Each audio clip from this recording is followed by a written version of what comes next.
Good morning, dear students. I am Sania Sethi, your science teacher.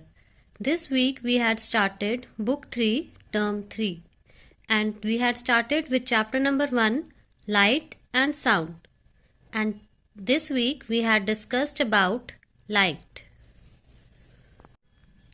Students, light is very important for us as we are able to see things with the help of light. Can you imagine your life without light?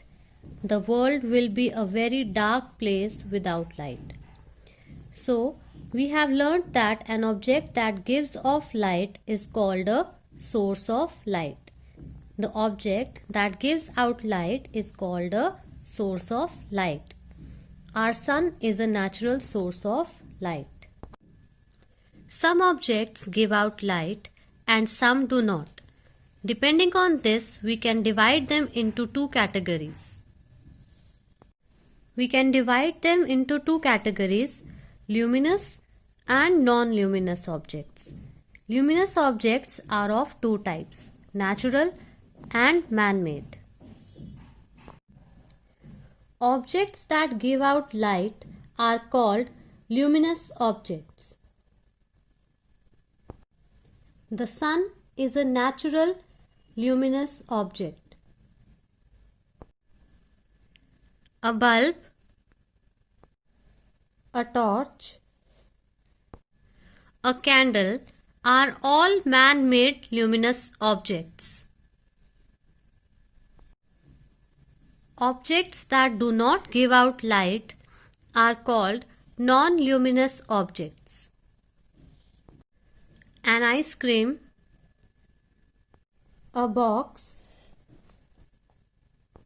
a bat and a ball are all examples of non-luminous objects.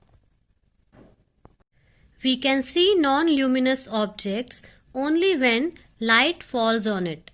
That is why we cannot see things in the dark and we need light to see the non-luminous objects. Now students, some objects allow light to pass through them, but some objects do not allow light to pass through them. Non-luminous objects that allow light to pass through them are called transparent objects.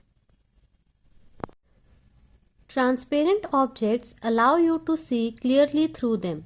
See here some of the examples. The glass on a window. You can see through the glass of a window. And an hourglass. An hourglass, you can see the sand. A glass, you used to drink juice in it. It is also clear. You can see through them. They are called transparent objects. Non-luminous objects that do not allow light to pass through them are called opaque objects. Here are few examples of opaque objects like a mirror, an apple, a brick, a cup, stone, can, etc. So students, I hope you must have understood till here. Read the topic and do the exercise given on page number 110. So dear students, this week I had shown you a video about Ek Bharat Shresht Bharat Abhiyan. So here is the video for you. India is a land of diversity. People of different cultures, religions, traditions live in perfect harmony with each other. People are bound by love for their motherland. It extends from Kashmir in the north to Kanyakumari in the south. Unity in diversity is the global identity of India. To celebrate and strengthen this identity, Ek Bharat Shresht Bharat Abhiyan focused campaign is underway in the country. National capital Delhi has been paired with Sikkim under Ek Bharat Shresht Bharat Abhiyan.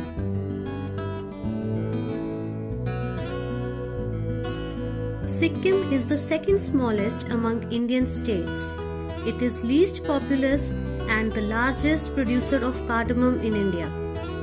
It is the most environmentally conscious state. Sikkim is a state in northeastern India. It borders Tibet, Bhutan and Nepal. Sikkim's capital and largest city is Gangtok. Wonders do come in small packages, and if you want to witness this, you must visit Sikkim. Tucked away in the lap of magical Himalayas, its mesmeric charm will make you wonder.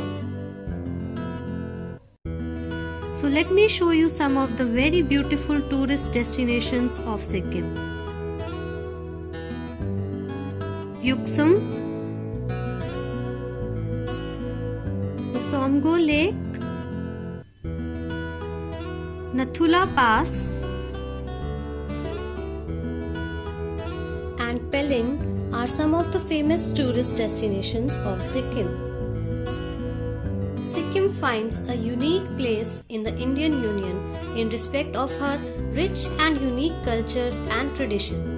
It is a place where different communities with their cultures, religions, traditions and customs live together in perfect harmony. And this makes the culture of Sikkim not only distinct but also a perfect blend of the culture and tradition of various ethnic communities. At the time of celebrating their main festivals, the members of all ethnic communities are invited to celebrate the same together. The Kho or Bakhu is a traditional dress worn by people of Sikkim. Some of the famous food of Sikkim are momos, thukpa and phale. Agriculture is the main occupation of Sikkim. Some major crops grown in Sikkim are rice, tea, maize and orange. Now let us discuss about the languages spoken in Sikkim. Nepali is the predominant language spoken in Sikkim. Here are few translations of our language into Nepali. Like we say good morning. In Nepali they say Namaste. For Mr., Miss, Mrs. they say Ji. And if we have to ask somebody, how are you? They will say Tapai lai kasto cha. And if we have to say I am fine, in Nepali we will say Malai sanchai cha. And you? Ani tapai lai. And if we have to say I am fine too, we will say Malai pani sanchai cha. So students, I hope you must have liked the video. That's all for now. Thank you and take care.